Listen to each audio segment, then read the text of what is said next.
Bonsoir les amis, bienvenue sur ma chaîne YouTube.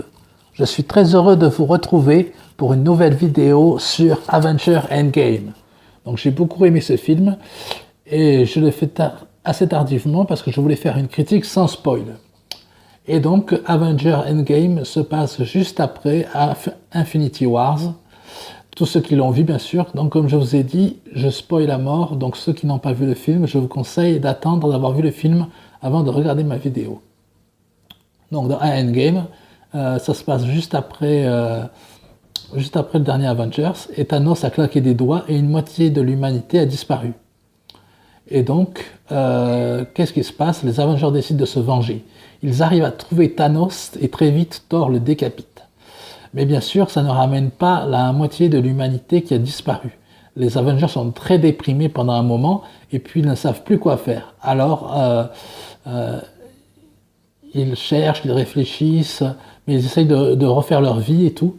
Et puis au final, 5 ans s'est passé et ils ne sont pas arrivés à trouver de solution, bien sûr. Mais ils se débrouillent tant qu'ils peuvent. Ils vont à des réunions pour essayer d'aller mieux. Captain America va souvent à des réunions, des groupes où il parle un peu pour aller mieux.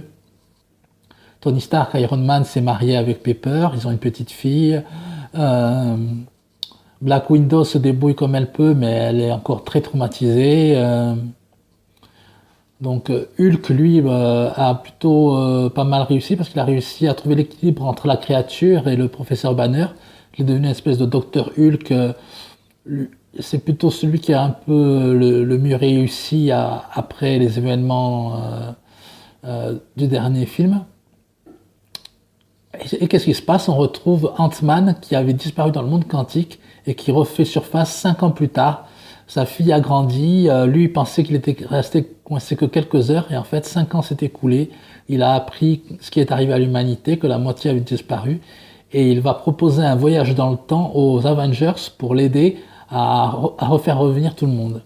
Et donc au début Tony Stark va plaisanter, tout ça, il va pas y croire, mais il y a plein de scènes très drôles que je vous cache parce que comme ça au moins vous aurez cette surprise là de toutes les scènes très drôles. C'est rempli d'humour et les personnages les plus drôles sont Ant-Man, Hulk, Rocket.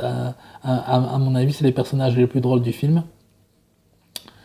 Thor aussi qui est très très drôle, notamment des moments avec les Gardiens de la Galaxie qui sont super drôles à la fin. Et donc voilà, ils arrivent au final à remonter le temps, à récupérer un peu toutes les pierres pour faire revenir tout le monde. Mais à ce moment-là, Thanos est en train de les atomiser pour une espèce de grosse guerre. Et au début, on croit que Thanos a le dessus parce qu'ils sont que 3 ou 4, il arrive à détruire le bâtiment des Avengers, il arrive à pas mal défoncer Captain America et Tony Stark.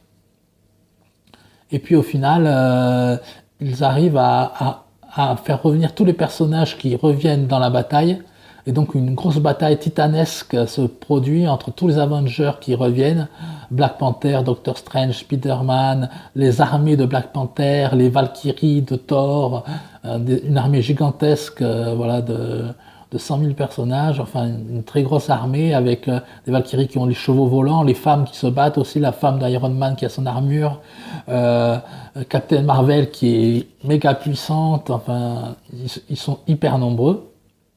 Une très grosse bataille s'ensuit, mais Thanos en même temps est très puissant, donc plein de choses se passent. Il y en a beaucoup qui sont blessés, qui ne savent pas quoi faire et tout ça. Et au final, bien sûr, va y avoir un sacrifice.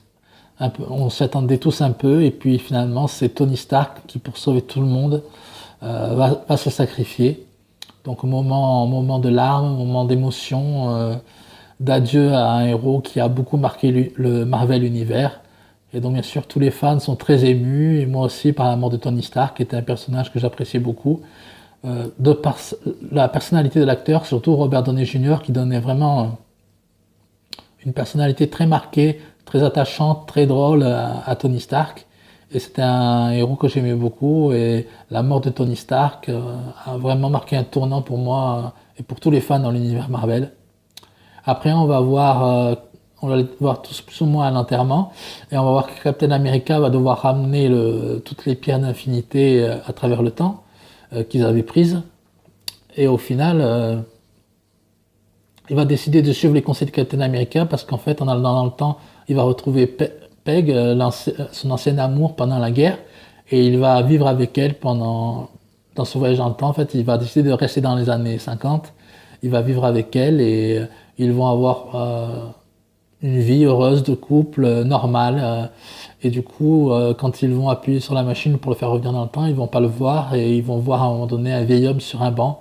Et c'est Steve Rogers, en fait, qui a vieilli, qui a eu sa vie. Il peut plus être Capitaine America, bien sûr, parce que c'est un homme âgé aujourd'hui. Et donc, il donne son bouclier à son ami, au Faucon, qui va devenir le nouveau Capitaine America. Et bon, c'est très émouvant parce que Captain America, c'était un personnage qui était très marquant, rempli de noblesse, de valeurs morales. Captain America était vraiment un super-héros très important de cet univers et qui va beaucoup nous manquer. J'ai encore du mal à imaginer que ce sera plus Steve Rogers qui sera le Captain America. Ça va me faire très très bizarre pendant les premiers films, je pense, où je verrai un nouveau Captain America, mais en même temps, ce sera intéressant, même si pour l'instant, j'ai du mal vraiment à me dire que c'est plus Steve Rogers. Et le film est vraiment très très bien, rempli d'humour, je le conseille à tous les fans, rempli de scènes liées dans le passé, quand ils vont voyager dans le temps, où on retrouve des scènes de l'attaque sur New York, des premiers Avengers, on retrouve le père d'Iron Man, Howard Stark, enfin il y a plein de scènes très très émouvantes de voyage dans le temps, et c'est vraiment très, très émouvant, drôle, et un des meilleurs Avengers. Je vous conseille d'aller voir Avengers Endgame. J'espère que vous avez aimé ma critique. Faites des commentaires, partagez la vidéo et dites-moi ce que vous en pensez. Je vais bientôt faire une vidéo sur Détective Pikachu, ce sera ma prochaine vidéo je pense. Et je vous dis mes amis que la force soit avec vous et j'espère que vous avez aimé ma critique. Bisous à tous et à la prochaine.